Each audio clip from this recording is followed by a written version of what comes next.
Facebook মনিটাইজেশনের ক্ষেত্রে আপনাদের এই ধরনের কিছু সমস্যা হতে পারে। মনে করেন আপনি মনিটাইজেশন পেয়ে গেছেন, সব ইনফরমেশন দিয়েছেন, শেষ মুহূর্তে ট্যাক্স ফর্ম যখন সাবমিট করতে যাবেন তখন এই প্রবলেমটা ফেস করছেন। ঠিক কয়েক মাস আগে আমি যখন অ্যামাজন কেডিবিতে আমি আমার ট্যাক্স ফর্ম সাবমিট করতেছিলাম, ঠিক একই প্রবলেম আমি ফেস করতেছি। সুতরাং দুইটা প্রবলেমের একটা মিল আছে। আজকে দুইটা প্রবলেমই আমরা সলভ করার চেষ্টা করব। এই ধরনের সমস্যাটাকে মূলত আমরা বলে থাকি ট্যাক্স ফর্ম সিগনেচার প্রবলেম। তো চলুন সমস্যাটা কিভাবে সমাধান করা যায় দেখে আসি। ফেসবুক পেজ মনিটাইজেশন হওয়ার পর যখন আপনার ট্যাক্স ইনফরমেশন দেওয়ার প্রয়োজন হবে তখন এখানে অ্যাড ট্যাক্স ইনফোতে ক্লিক করবেন।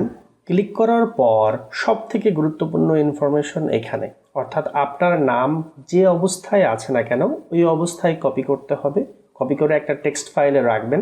এখানে যদি নামের ভিতরে কোথাও ডট ইউজ করেন তাহলে ডট সহ আপনার কপি করতে এবং একটা টেক্সট ফাইলে রাখবেন।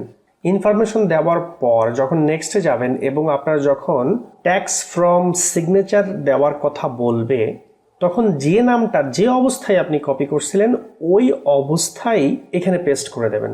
আমার ক্ষেত্রে যে সমস্যাটা হয়েছিল, আমি এমডি তারপরে মতিউর রহমান, এমডির পরে একটা ডট ছিল কিন্তু আমি ওইখানে ডট দিয়েছিলাম, এইখানে ডট দিয়েছিলাম না, যার কারণে আমার ট্যাক্স ফ্রম সিগনেচারে এই সমস্যা হয়েছিল।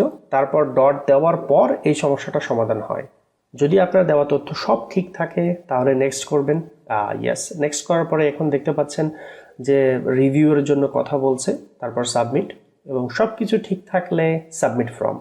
অ্যামাজন কেডিপির ক্ষেত্রেও ঠিক একই রকম। এভাবেই আমরা আমাদের tax form signature problem solve করতে পারি। পরবর্তী কোনো ইউনিক ভিডিওতে আবার দেখা হচ্ছে। আনটিল দেন সবাই ভালো থাকেন। আসসালামু আলাইকুম।